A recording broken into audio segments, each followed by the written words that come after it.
welcome to Shannon's Lumber Industry Update. This is episode 15, and I'm going to call this one The Journey of a Board.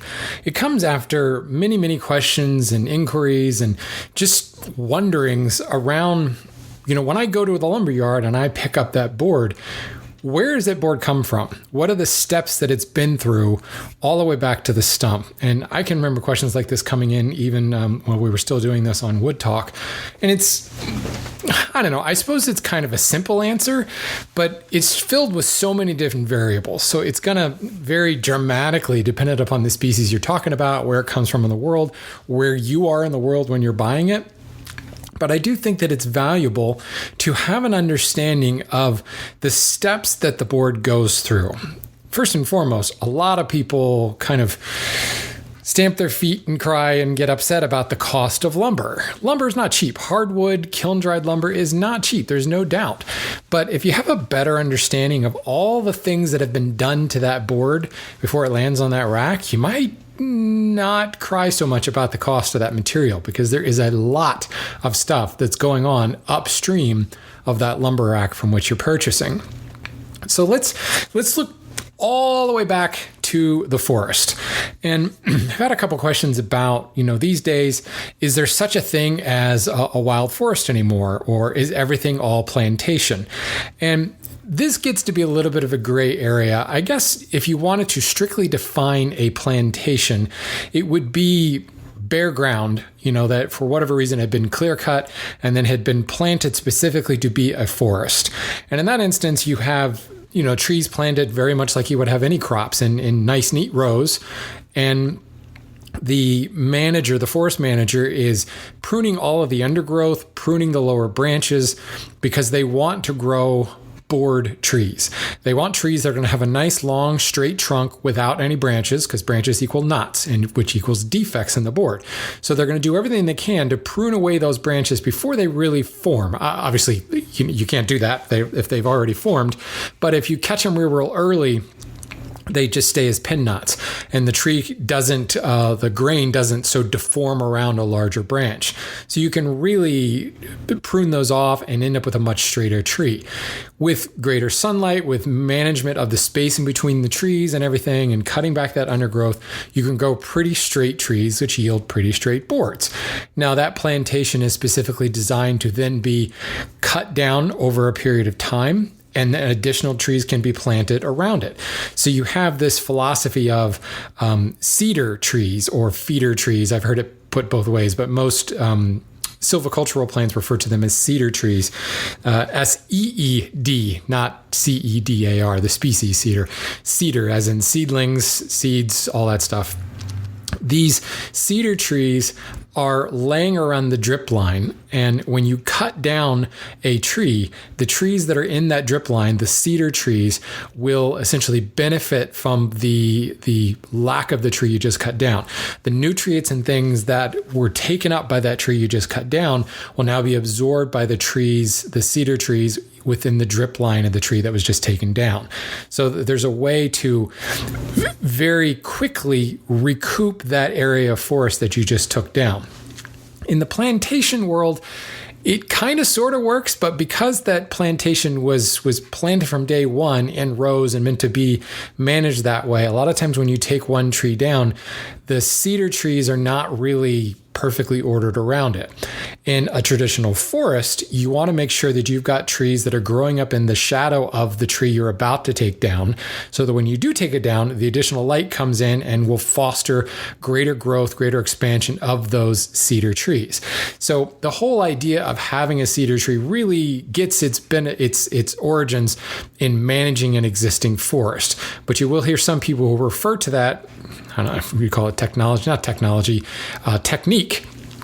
in the plantation system. So let's just call a plantation a plantation, think of rows of crops. Certainly there's a lot of gray area around that, and one can make a case for saying just about every forest that is managed for lumber is a plantation at this point. The real, I think, differentiation is a plantation will have trees. When you cut trees down, whether you've clear cut it or taken one tree at a time, there's replanting going on. So there's a longer term process that is entirely managed by man to have that tree to have that forest grow up and replace the trees that you're taking down by seeding it. In a forest, we let nature do its work, and we let the natural seeds that are dropped by the trees themselves seed the remaining trees around them. So there's not an active going in and planting seeds to make the new trees grow up. When you take down that tree, and this is where that cedar tree comes into play. When you take down that tree, if there are cedar trees around its drip line, you know that area of forest is going to benefit from taking that tree down, allowing the 4 or 5, 1 or 2 cedar trees around it to get more nourishment, to get more light, and to grow up and be big, strong adult trees that can later then be cut down. But you do not want to take down a tree unless it's got 2 to 3 cedar trees in the immediate area. Because if you do that, you're going to end up with, a hole in the canopy, and the natural seeding of that hole may or may not happen. The undergrowth may just go nuts with the additional sunlight, and it could choke out any additional saplings that want to poke their way through. So it's really, really important in the managed forest, the non-plantation setting, to have those cedar trees. And that is part of any lumber concession.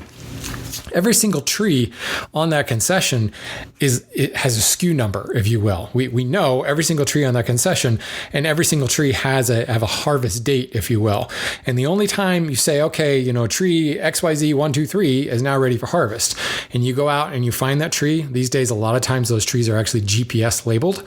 So you're following your GPS signal out to that tree, and then you look around and say, okay, my concession plan calls for at least 4 cedar trees in order to fell this, and the cedar trees need to be of such a state of maturation.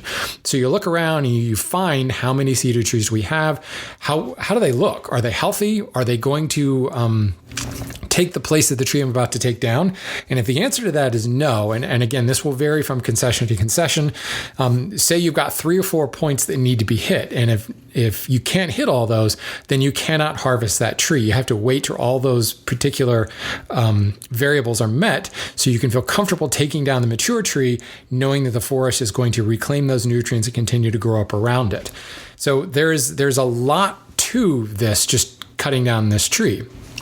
In the plantation realm, you have a large area of land that you are actively reseeding. In many instances, while you may not be clear cutting, you're taking out all the trees in a specific area, which I suppose would be clear cutting, but maybe you're only taking a quarter of the area that you've planted, but you're still clear cutting, because then you can go back in and replant and have all the trees grow up at once.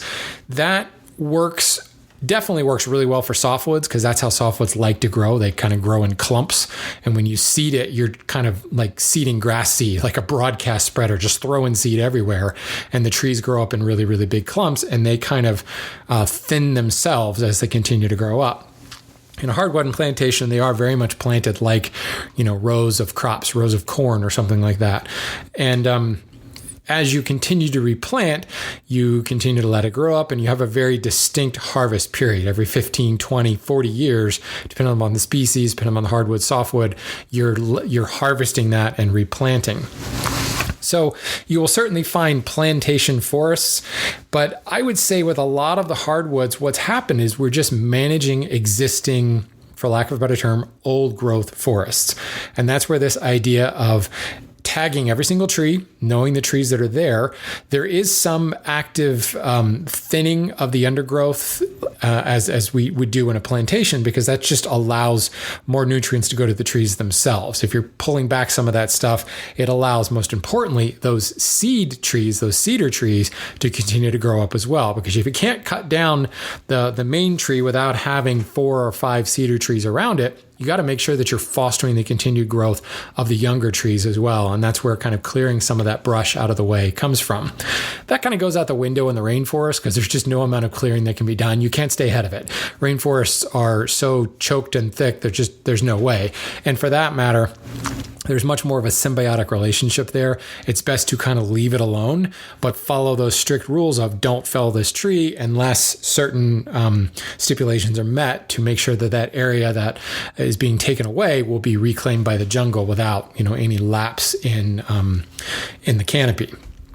So starting at that stump, you're looking at an old growth forest. you're looking at a managed plantation.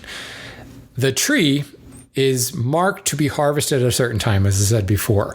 So say everything has been met. You've got the cedar trees, the tree is mature enough, the tree is of a good stock that it looks like this is going to be a good lumber tree. So you go out and you fell that tree. And again, you have a very specific plan that this tree with this SKU number, this GPS tag is going to be felled on this particular date. If you've ever seen videos of like controlled fall in a tree where these guys are able to drop this tree exactly where they want it so they're not hurting the trees around it and the undergrowth, that is all done. There are just some amazing examples of very intricate saw cuts that are made in order to fell a tree exactly where you want it. Certain trees are going to pose greater issues when you fell them. A lot of the tropical trees that are really, really huge, big, giant bases across, can require a substantial amount of cutting in order to get it to fell where you want it to go. Other trees have the problem where the heartwood is so old because the tree itself is so old and the wood itself is so hard that it's brittle, that as the tree falls, you can actually get a substantial amount of cracking and tearing out of the center. Actually, not even tropical trees. A lot of ash trees have this problem where you'll get this tear out right in the middle and it rips a hole out of the bottom of the log, and it can cause real problems with like the bottom 3 feet of that trunk, which could be really good board wood, has a hole ripped in the middle of it because it wasn't felled properly. So there are a lot of thought and consideration, not only to where the tree is dropped, but how to make sure that it falls and doesn't damage the wood itself as it falls. Again, the tropical trees that are very dense and very heavy will often break up as they hit the ground if you're not careful in how you fell that. So a lot of times they'll come in with well, it depends on where, but in North America, you can have actually cranes that come in and help to control the fall and lower it down to the ground a little bit slower.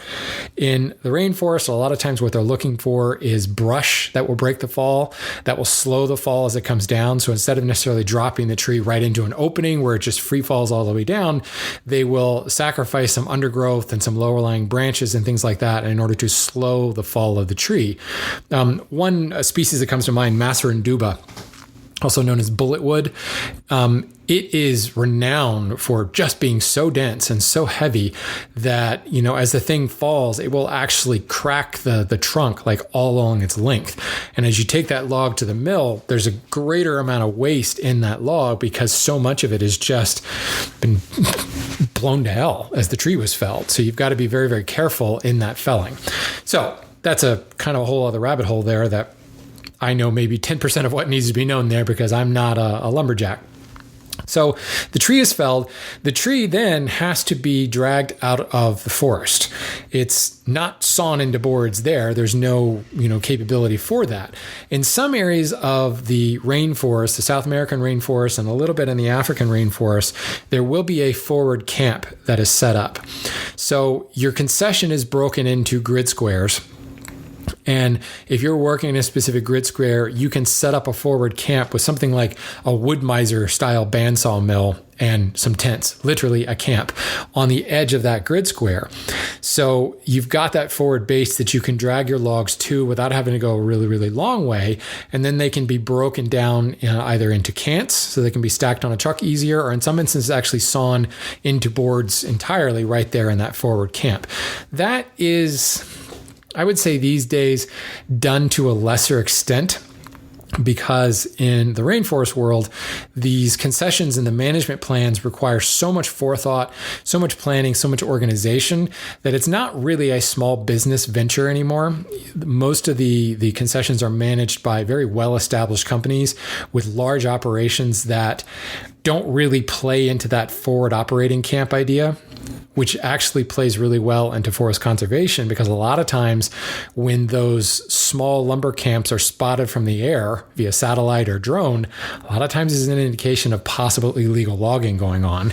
So there have been quite a few folks that have been nabbed recently because they've got that little Wood-Mizer thing set up, and we know, hey, this land is managed by company A that's a $100 million organization. They've got a sawmill in these locations here. They wouldn't have a forward operating camp like that.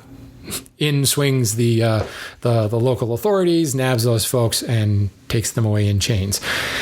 But that's not to say this isn't done entirely. It is just more these days because it's a larger business operation. It's more of an indication of some ne'er-do-wells doing bad stuff in the forest. But for the most part, the log is felled, it's trimmed of its branches, and it's just trimmed into a log that can be easily dragged. It is dragged out in Asia. It's still dragged out by elephants. And, it's funny because those elephants are probably the best treated employees and most valuable employees in those organizations. So for all the people in PETA, they're like, oh my God, the poor elephants. No, they're treated like royalty. And a lot of times if you're getting lumber from Far East Asia, and say you're buying Far East Asia, Southeast Asia, goodness, and you're buying like large slabs, you'll find these like big through mortises on the end of the board. And those are actually chain holes for the elephants to drag that large log, or sometimes the log is broken into halves or quarters and it's dragged out of the forest via the elephant, because that's the best way to do it. There's no roads to get in there with a truck or anything like that. There are some low impact machines and things that can get in and can drag a lot of things out. But in a lot of the third world countries, they're still using dragging sledges, like the same things that we used in North America, in the 1800s and early 1900s. North American logging has become a lot more technologically advanced, which again goes back to the thing I said before about this is not a small business venture anymore.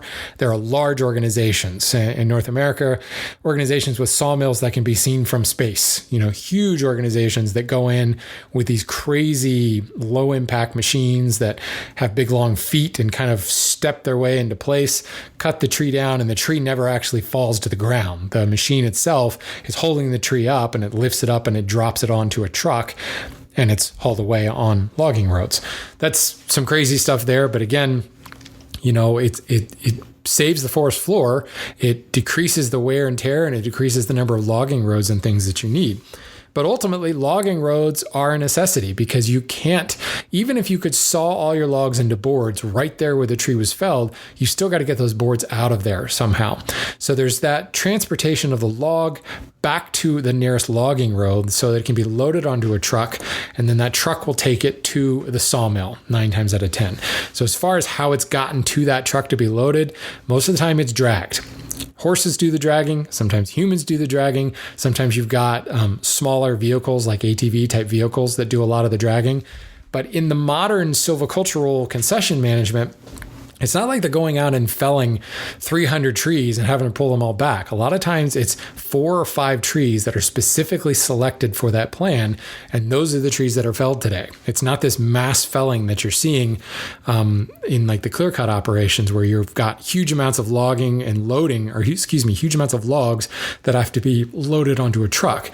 In that particular case, though, where you're talking about clear cutting, you're bringing the logging road right up to the edge of that grid square. So you're able to load right there. Deep in the forest, in the old growth forests, 1 or 2 logs have been dropped, and they are dragged out and loaded onto the truck. The truck is then taken out of the concession entirely. It's generally taken to a larger city at that point. If you can get that sawmill close to a port, even better. And that's the most efficient operations, have all of their sawmills right in a port city. So they're sawing everything into boards. They've got drying yards and things set up there. So there's a little amount of drying. 9 times out of 10, when you're talking about like African mills, they're drying to a European standard of anywhere from 12 to 18%. Then they are loaded into shipping containers. And if you're right there at the port, you've got, boat cranes and things like that can pick up the container, drop it on the boat, and bam, you're off to a destination market. These days, the majority of exotic lumber is dried to some extent before it is shipped abroad, only because it's less weight, and you can certainly fit more boards into a container that are drier to equal the same amount of weight, because this all comes down to weight. Certainly there's a capacity. There's only so much you can fit into a shipping container, but you can fill a shipping container half full and be over the weight limit for that container. So you do want to make sure that you can get the largest volume in the container while not exceeding the weight. And to do that, it's best done by drying it. These days as well, it is very rare to see logs being exported. I talked about this in the past with CITES. I've talked about this with the Lacey Act. There are more and more countries that are saying we need a certain percentage of work done in country. So therefore, a log, it's a very small percentage of work. It's felling it and dragging it out of the forest. But if you saw it into boards, there's a greater percentage of work done, and that's what meets those local laws. The exception to this would be veneer logs, where those are specifically being peeled into veneer at a factory somewhere. But you'll also find that there's a large percentage of plywood manufacturers that have peeling mills there in country. Because again, shipping logs on a boat, for that matter, long distances, is very inefficient and it's very expensive. So more and more you're seeing that work actually being done at the source, or a couple hundred miles from the source in a port town or something like that. So we got a log, we felled it, we loaded it on a truck, we took that truck to a sawmill that's somewhere near the edge of the concession, or ideally in a port town. It's been sawn into boards. At the sawing point, you, as a sawyer abroad or domestically, you usually have some inquiries already. You're trying to develop a certain specification. So let's just talk North America. Say you've got customers who want to buy walnut, and you've got repeat customers that generally buy walnut in a certain spec. They look for a certain thickness and certain width. Or you've got a larger order that you're trying to develop in order to fill, and you know that you need to meet a certain width, length, and thickness spec. When that log is sawn, we know a lot of this information already. It is rare these days that people are just sawing a log, let's just see what happens. Certainly a good sawyer reads the log and recognizes I'm not going to be able to get the yield because of, a crack running down the pith. I've got to, in order to get the best yield for this particular log, I've got to saw it thusly. But in the back of their mind, they're always thinking, I need to develop this certain specification, because if I don't, I'm not going to have a buyer for that wood. And while certain sawmills certainly will maintain an inventory, and you can go to that sawmill and say, I'm looking for, X, Y, and Z, and they can look through their stock and pull from there, we're seeing these days fewer and fewer sawmills that are actually maintaining an inventory. What they're doing is just sawing and then selling to a retail yard or a distribution yard. They're not actually doing a lot of selling directly out of their mill. That's not to say these don't exist. I can think of 4 or 5, within an hour drive of me that actually are both sawmills and a place where you can go and buy the lumber, retail type places. But that model is becoming fewer and further between, just because of the fact that it's very difficult to actually make money that way. And the profit margins on lumber are so incredibly small that it makes much more sense to saw to meet a specific spec, knowing that if I can meet that spec, I've already got an order in hand for that. So I don't have to let that material sit around. A lot of times I don't have to worry about drying it, because I'm selling it to a distribution yard who's going to do the drying for me. Again, we're talking domestically here, where we're not actually having to ship in a shipping container on a boat across the ocean, so we don't necessarily have to dry it right away. In the foreign market, for us, the exotic lumber, again, these are sawn into boards and dried, but they also have a very good idea of what the market demands for that particular species, and they're sawing, again, to meet that particular width and length spec. A perfect example of this in South America is Ipe. Ipe is 99.9% of the time used as a decking wood. Decking boards come in 5/4x6, 5/4x4, 1x6, and 1x4. That's pretty much it. Every now and then you're going to get 2x demands for fascia boards, 2x6s, 2x8s, 2x10s, 4x4s, and 6x6 posts if you're making your substructure of the deck out of Ipe. But even then, anything 2x in Ipe or 3x in Ipe is incredibly expensive, because there are very few mills that are actually doing that. But the mill that does that, that's their niche. So when they're sawing logs, moreover, when they're felling trees, the trees in their concession, they're looking for material that they know is going to net 4x4, 6x6 timbers, 2x wide boards, 2x12s, things like that. They're sawing to meet that. And 9 times out of 10, there's a lot more waste in the sawing of that log in order to hit those specifications. So you're going to see a greater price tag on that starting at the log. They've got to manage that forest a little differently than the guy that's just making 1x4 decking out of their Ipe. I should mention, before I get too far away from the forest, one of the major differences you'll find between plantations and old growth forests is the species side of things. The plantation will often be a mono species where they are, because they're going in and planting themselves, it is the same species. Now, in recent years, this has been kind of poo-pooed. That's bad. If you have a mono species, a blight can come in and, wipe out your entire stock real quickly. The diversification of species in that plantation makes for more robust trees, makes for mimicking more of a natural forest, and therefore ideally we can get better material from it. But you are still seeing mono species type plantations. Those generally don't fall in good quality lumber, but it's specifically being managed for like a lesser grade material. You find this a lot in plywood forests, like Luan plywood, the cheap plywood you buy at Home Depot. You don't really need large cuts for that, and you can grow, a mono species and harvest the thing all at once. Same thing with softwoods, where they are still clear cut is the best way to go. A monospecies layout is the best way to go. It is interesting, though, because a lot of those monospecies plantations tend to be FSC certified. And it's always funny because so much of the silvicultural research shows that monospecies is really not the best environmentally friendly thing. Yet Forest Stewardship Council loves those things. I don't know. FSC is something we're going to have to talk about in the future. If you haven't guessed, I'm not a big fan of FSC. I love what the FSC tries to do. I just don't like the way they execute it. There's a can of worms that I will stay away from until a future episode.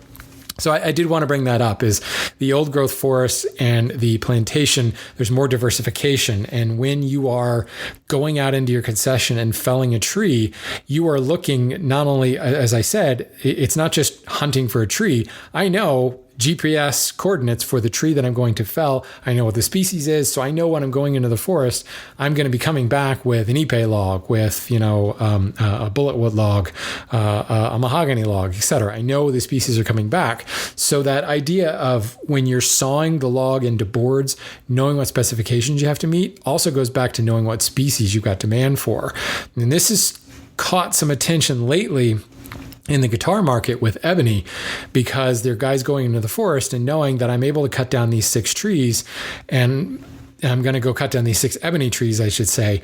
And they go and they fell them, and they'll actually cut them open there in the forest floor because they're looking for that all black ebony to make fretboards. But you can't really tell until you actually crack open that log and see. And the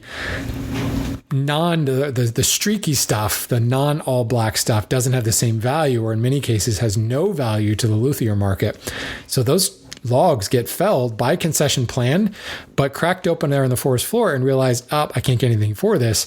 And they've been left on the forest floor. And it's caught a lot of attention lately, to the point where, and this is several years ago, but Bob Taylor of Taylor Guitars came out and said, you know what, we're going to start using fretboard material that isn't all black.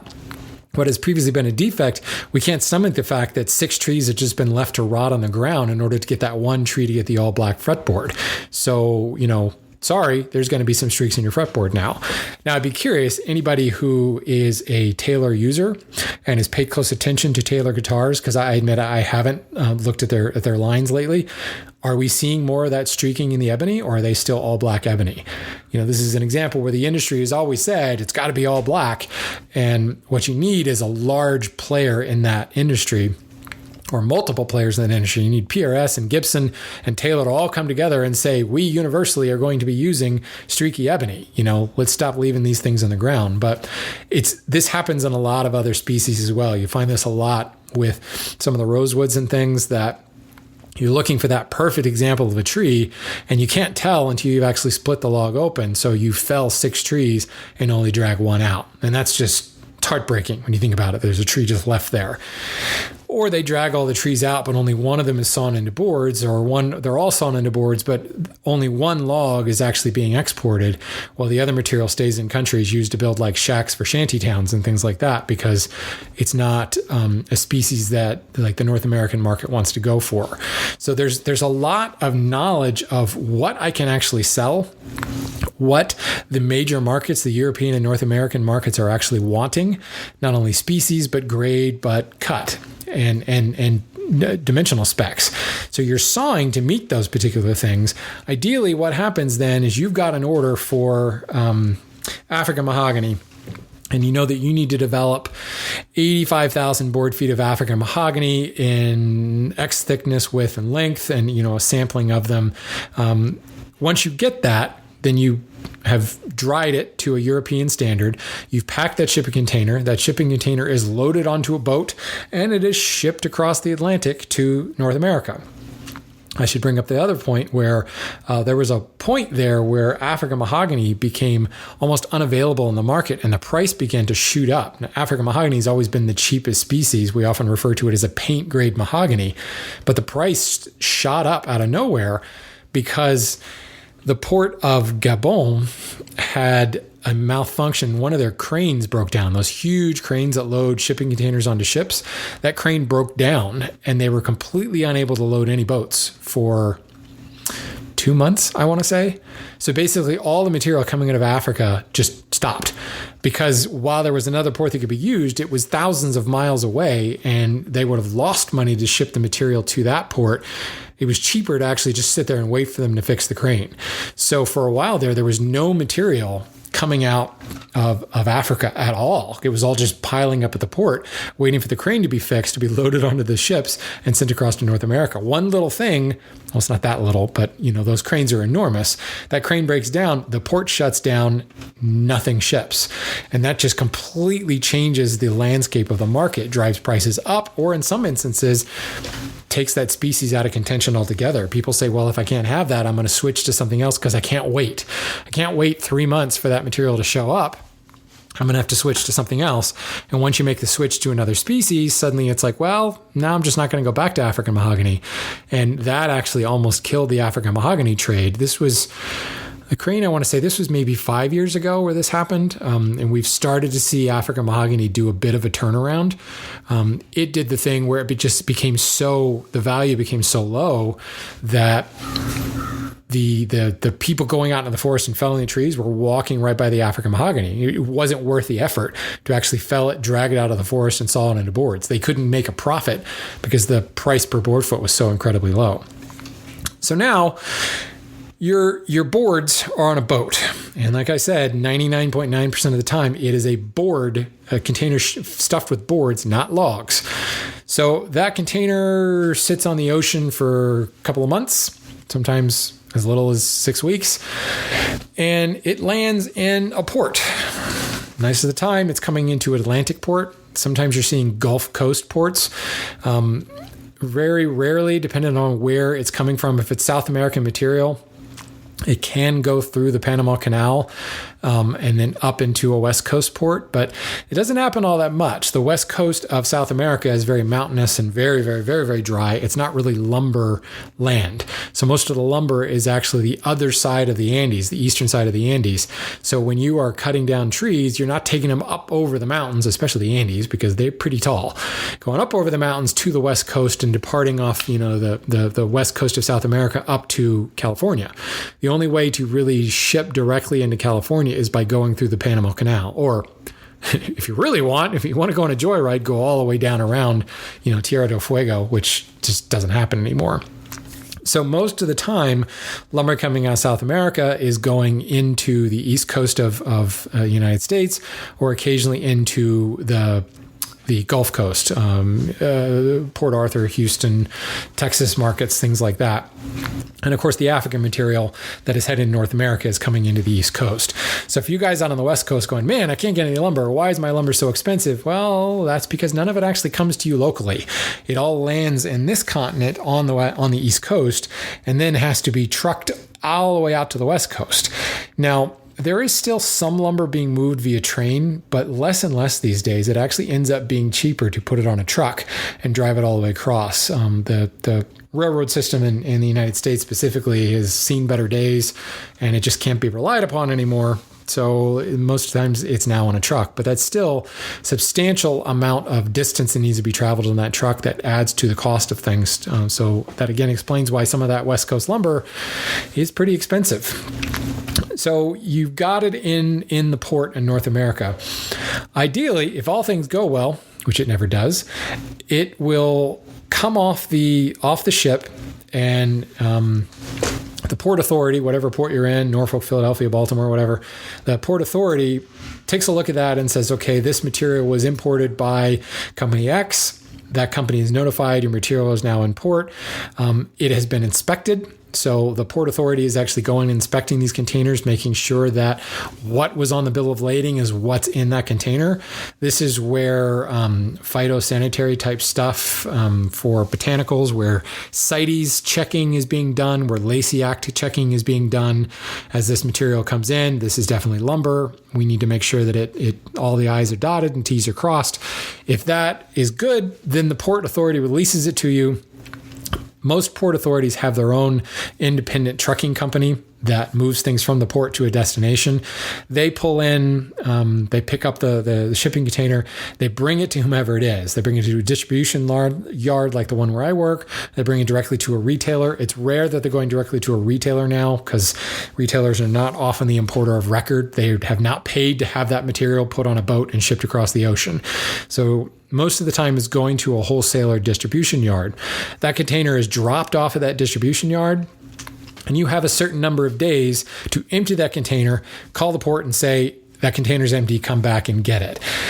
That can vary dramatically, but generally you're talking, 24 to 48 hours.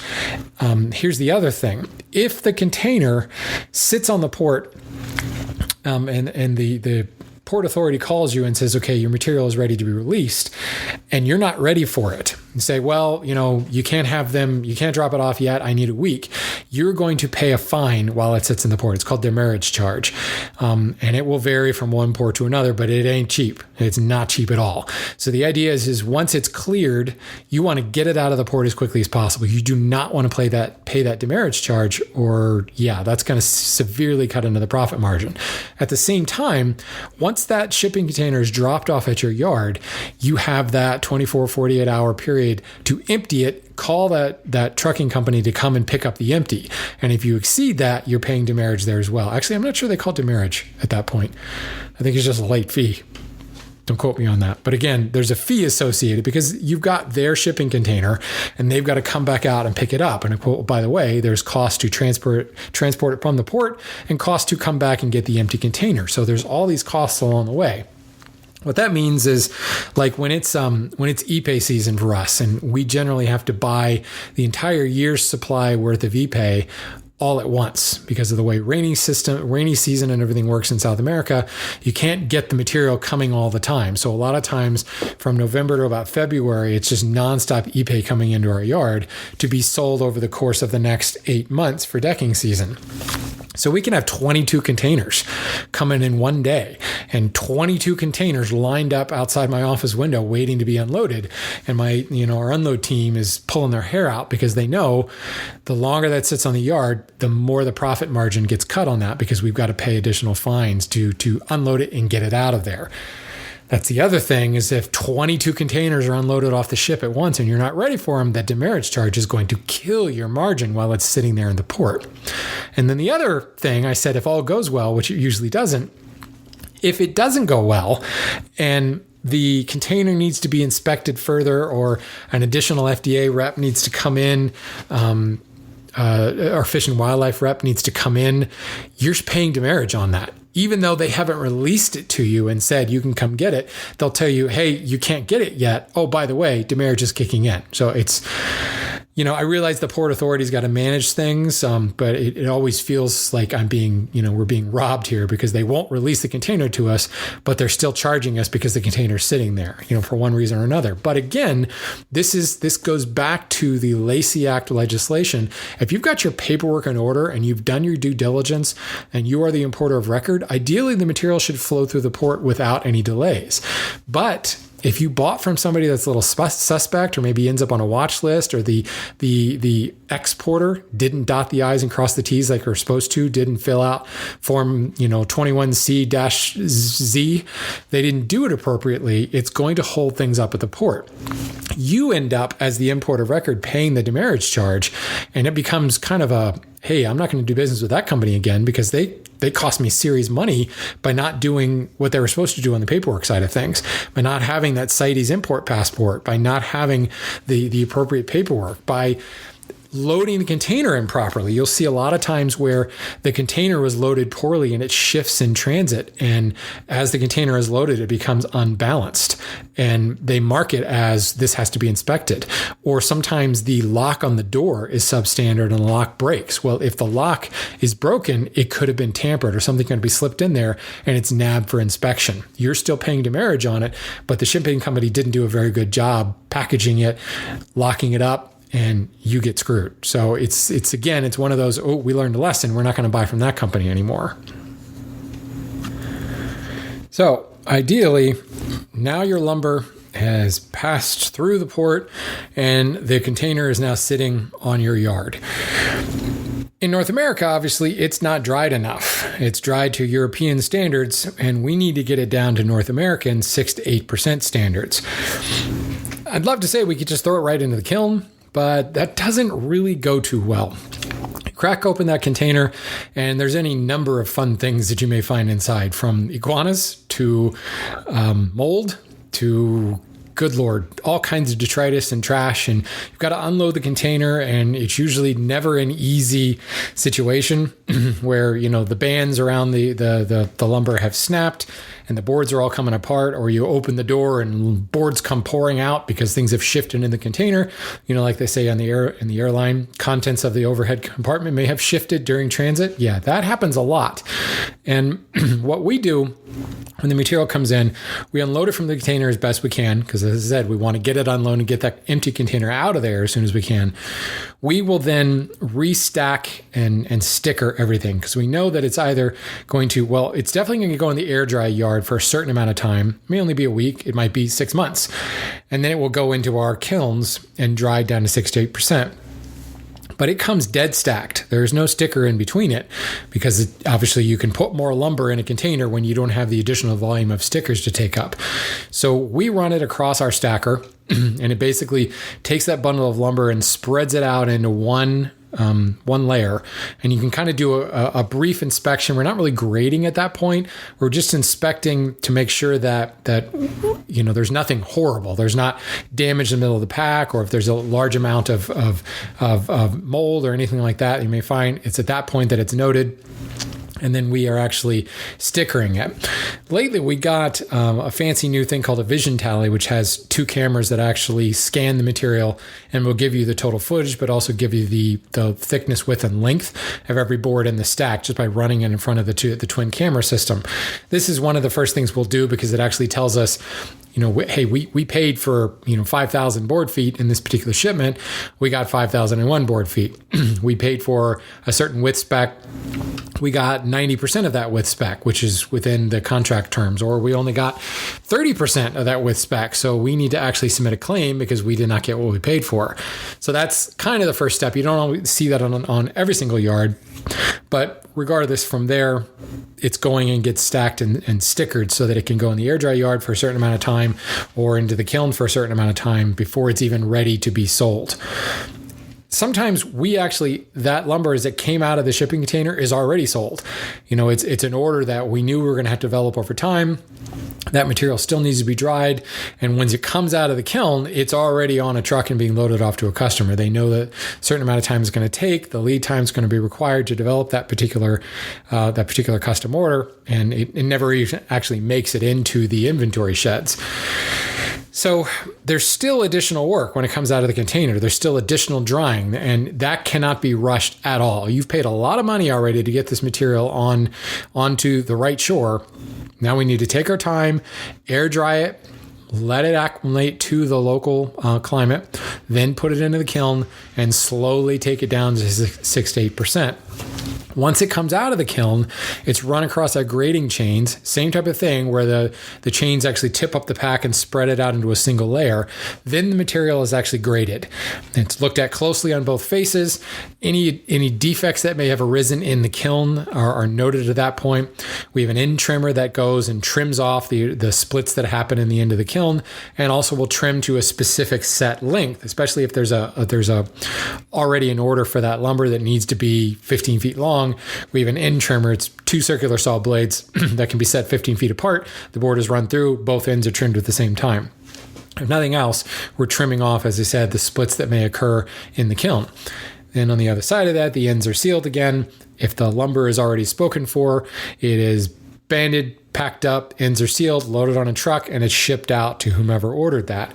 If there is no particular order for that at the time, it is collected on the other side. Ends are sealed and put into packs that have a specific SKU number on them, and based upon however the particular yard organizes it.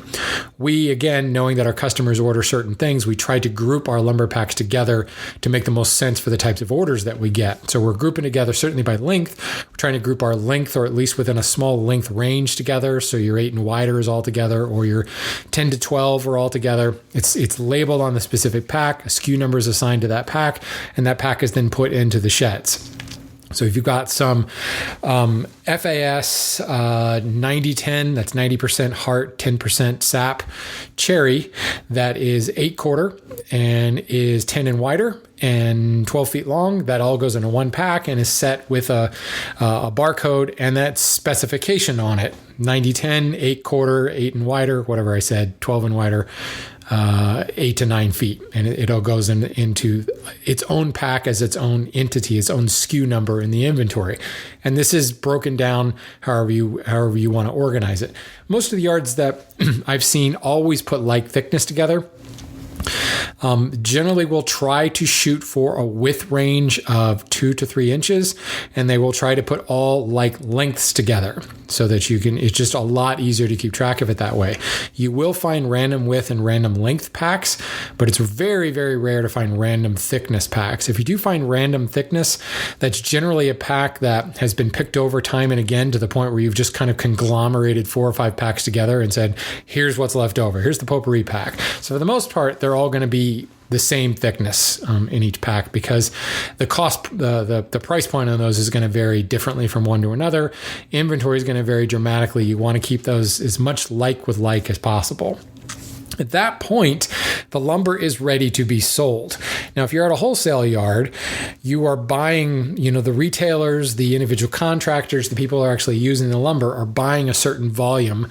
And, it rarely works out that specific volume they request exactly equals the pack that you've got banded sitting over in the shed.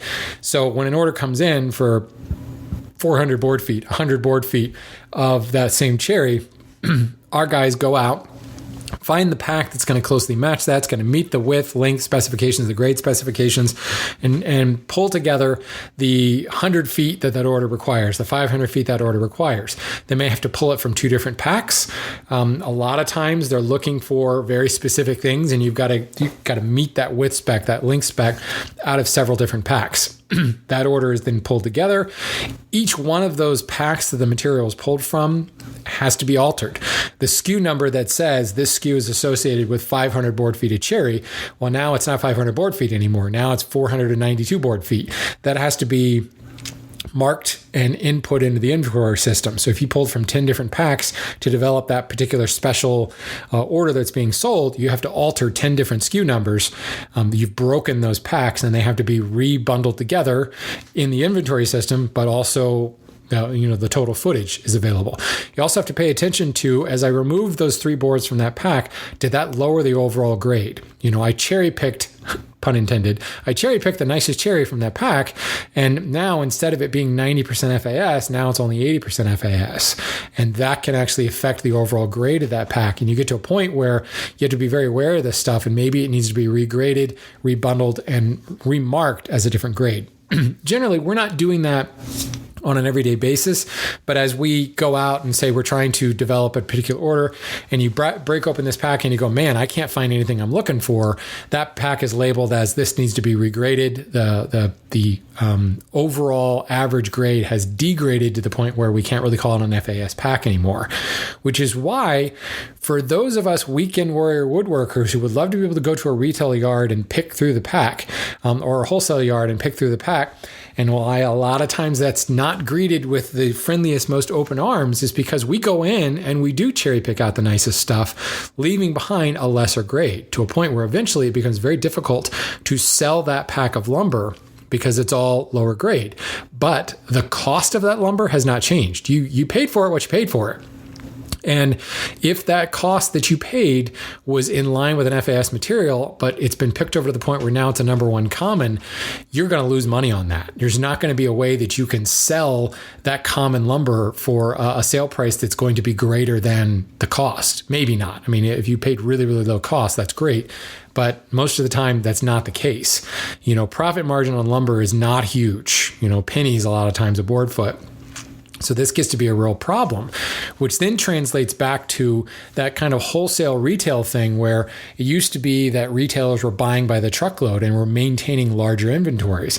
But then they had this lumber that just wouldn't turn because it had been picked over in that retail sales model. And you've got this bundle of lumber here that's just never going to move and you can't sell it without losing your shirt on it.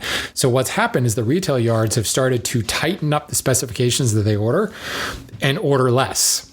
So they're doing just-in-time type orders and just filling in the stock.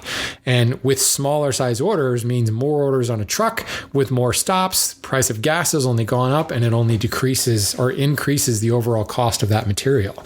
So when you walk into your retail lumber yard and you pick 3 walnut boards off the stack, those 3 walnut boards may have come from 3 different dealers. They may have landed in that rack over the course of 6 months or 8 months. They may have just come in because they were just ordered in order to fill in.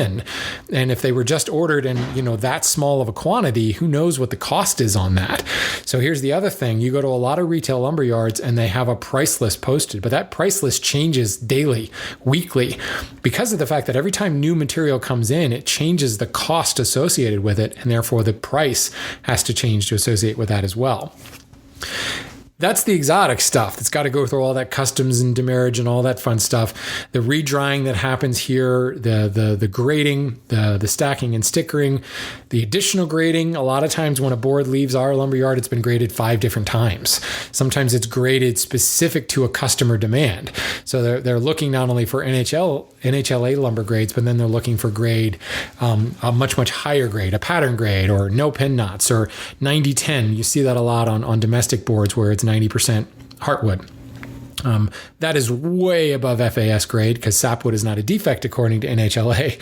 So there's other kind of non-official grades that have to be met when the order has been sold as you're developing that particular order. So there's a lot of hands touching that lumber, a lot of loading and unloading and unstacking and stacking before it even hits the retail lumber rack.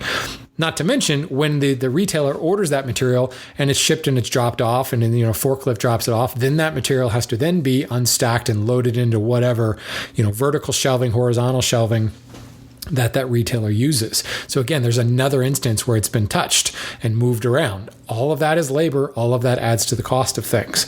If we go back to the port and say you're ordering domestic lumber in North America, you're ordering a North American species, obviously there's no port there. They're not shipping via boat from, the port of Norfolk down around to the Gulf Coast. Again, it's cheaper to ship via truck. It's even cheaper to ship via rail at that point than putting it on a boat and, moving around that way. So the domestic stuff, both from Canada as well as here in the United States, is being trucked around. The sawmill, all the felling, bringing to the sawmill, it's done usually in a much more efficient situation because we just have a better road infrastructure. And frankly, there's a lot more money in the companies that are doing the forest management as well. In many instances, the sawmills are actually drying material. It was very common, even as little as 10 years ago, to buy green lumber, and we as a wholesaler could save a lot of money because we were buying at a much, much lower cost because it was green. We can control quality a lot more by doing the drying ourselves. More and more sawmills realized, hey, I could make more money on this if I dried it myself. And they started drying it and they started getting really good at it. I mean, let's face it, drying lumber is not, it's a pretty well documented science. It's if you've got a good kiln and you've got a good kiln schedule you're following, unless you're just not paying attention, you're not going to screw up the material. So as the sawmills themselves got better and better at drying and we could count on the consistency and the quality of their dried lumber, they started doing it more often to the point where you come to them and say, I want, 20,000 board feet of green walnut. And they say, sorry, I don't have any green walnut. I've got kiln dried walnut and I can sell it to you at this price. There was a little bit of adjustment because we were thinking, man, we want it green because we want to buy it cheaper. But then more and more we've discovered that, if we can let that kiln drying happen at the sawmill, the lumber is lighter, so it's easier to actually ship on a truck. There's less work for us to do when it lands in our yard. Yes, we pay a higher price tag for it, but our turn rate can be higher. We don't have to go through the air drying step and the kiln drying step. We don't have to go through the stacking and stickering because it's already been dried. The kiln defects have been taken care of. We will grade it. We will vision tally it, but there's a lot less work on our part. That's why we pay more for it when it comes in. But in most businesses, that turn rate of your inventory is so important.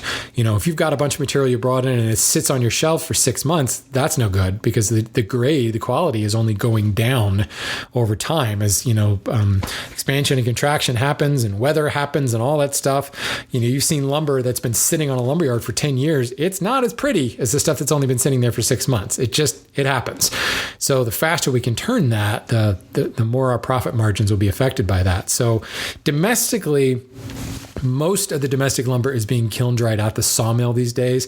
It's not 100%, obviously, and there are certainly markets for green lumber out there, certain species for fence posts and things like that. Like black locust, the first thing comes to mind. You don't want that kiln dried. Plus, it doesn't kiln dry very easily. So those kind of niche markets are being sold differently as a green material. They're also being sawn differently into fence posts and decking posts and things like that because that's what the market demands. So you're going to find little eccentricities depending on the species and depending on how the market actually wants to use that material. But for the most part, with your typical hardwood lumber, it is being dried at the sawmill, shipped on a truck to whether it be a wholesale distribution yard like where I work, or direct to a retailer, because the retailers are now buying direct from the sawmills. That didn't used to happen as much. It still doesn't happen to some extent. We, as a wholesaler, can develop usually better quality stock because we've been working with these sawmills because we buy in a larger quantity. We're buying in a truckload quantity. The retailers, again, as I said before, aren't really buying in truckload quantities anymore. And the sawmill just doesn't really want to deal with that. Unless you're going to go and pick it up in your own truck and bring it back, they don't really want to deal with those small orders that much anymore. You're also finding a lot of sawmills that have a small retail section. Those are great. As a weekend woodworker, if you can find a guy that actually saws his own stuff and sells at retail, you can usually get some pretty cool, great prices, and you usually get some pretty cool species as well. But for the most part, I think it's safe to say that those sawmills are trying to move the material as fast as they can in as large a quantity as they can. And that's the wholesale yards that are really buying in that particular model. As a retailer, unless you want to buy the truckload, your only option is really to buy from a wholesale yard. We would prefer you buy from us as in a truckload as well, because it saves costs all around, which is why the price is going to vary depending on how much you buy. We get that all the time. Well, how much does, 4-quarter walnut cost? And the answer is, how much do you need? And it's not a matter of trying to rob you, hey, the more you pay, the less it's going to be. That's just the fact of life. If you only buy an eighth of a truckload, we can't send out an eighth full truck. That's not efficient. But if we can fill that truck up and the stops are all on the way and it's an efficient route, we generally can do it for a good cost. But think about as well, if you're only buying an eighth of a truckload and we've got to go out and break 6 packs in order to do that, there's a fair amount of labor that's involved in just developing that order and getting it ready to ship. But if you buy the truckload, it's a matter of taking a forklift up, picking up packs of 500,000 board feet, loading onto the truck, and you're good to go. Much less labor is involved. One stop on the truck, you can save a substantial amount of money when you do that way. But a lot of people don't buy that way anymore. As I said earlier, they don't want to maintain that inventory. So you've bought 200 board feet of cherry and 200 board feet of walnut and 200 board feet of white oak to stock your shelves in your retail lumberyard. And maybe you developed a total 1,000 board foot order, but it's 6 different species to make that 1,000 board feet. There's still a lot of labor and time required to develop that material in order to be put on a truck, and you've barely filled the truck. So you might have to wait a little longer for that material, for that truck to fill up, because obviously we're not going to fill a truck halfway, half full with stuff in the Midwest and half full for the West Coast. It doesn't make sense to send one truck to the Midwest and then all the way out to the West Coast. You're going to send one truck to the West Coast, one truck to the Midwest, one truck to Florida, one truck to New England, etc. And you've got to fill those trucks up. So there's a lot that goes into that. If you are a retail yard that is buying direct from a sawmill and you've got a good deal where you can, fill up a smaller truck, fill up a flatbed, things like that, you will find a lot of retail yards that can get a better price because they are buying direct from a sawmill. Still, when you go to that retail yard, unless they are a sawmill themselves, there have probably been 3 to 4 people who have touched and done something to that lumber before it landed on the retail rack, which is why you're paying the board foot price you're paying for it, because there's so many people upstream that have actually touched and manipulated and dried and sawn and felled and done so many things to that particular board. So that journey from forest to board is quite complex. The supply chain is filled with a lot of different players, a lot of government entities levying their fines, a lot of taxes being levied along the way, a lot of labor that is being done to make that board ready to sell, and a lot of time. Think about the time that can pass from when a log is felled in Africa to when the board is actually sold here in the United States. It's at least 9 months, but more than likely it's 18 months. So there's a huge amount of development time there. All that time is money, right? So yeah, hardwood's expensive, but maybe if you have a better idea of just how much that board went through to finally be a board that's ready to sell, you might understand, in order to get good quality boards, I've got to pay that price because of all the stuff that's done upstream. So we just barely scratch the surface of all the stuff that can happen to a board, but it's important that you recognize there's a lot of things that go on. So if you have questions on this, let me know. Otherwise, that's all I got for this episode. So thanks for listening and go buy some lumber.